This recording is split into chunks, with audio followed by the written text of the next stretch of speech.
Hello friends, welcome back to my another mini blog. তো আজকে আমরা কোথায় যাচ্ছি না কী করছি সেটা তো তোমরা আমার উপরে ওই ট্যাগটা দেখেই বুঝে গেছো। তো আজকে গেছিলাম বাবা আর মেয়ের জন্য শপিং করতে। তো প্রথমে আমরা ওখানে একটু দাঁড়িয়েছিলাম একটা ওষুধের দোকানে, ওষুধ কেনার বাকি ছিল কিছু। তারপর আমরা চলে গেলাম ঠিক একদম ডেস্টিনেশনে।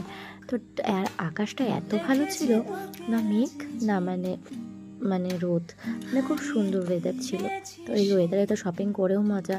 তো আমরা এখানে চলে এলাম, আর আমার মেয়েটা খুব পছন্দের জায়গা, এখানেও দৌড়ে খুব মজা পায়। যাই হোক, তো আমরা এখানে চলে আসলাম, আর দেখতেই পাচ্ছ পণ্ডিতই ও একাই যাবে। যাই হোক, ভয়ও পাচ্ছিল, ওখানে দরজাটা যখন একা খুলে যায় ও চমকে যায়। তো এইদিকে দেখো একগাদা ড্রেস নিয়ে ঢুকেছি, কিন্তু কোনোটাই ওর গায়ে ঠিকঠাক ফিটিংস হচ্ছিল না। আর বাচ্চাদের একটু ফিটিংস না হলে ভালোও লাগে না। তো বারবার সব দেখতে দেখতে আমি হাঁপিয়ে গেছিলাম। তারপর চলে গেলাম বরেরটা কিনতে, বাস কেনা টেনা হয়ে গেল। তারপর আমরা বাড়ি চলে এলাম। তো দেখা হচ্ছে তোমাদের সাথে নেক্সট ব্লগে। Tata, by.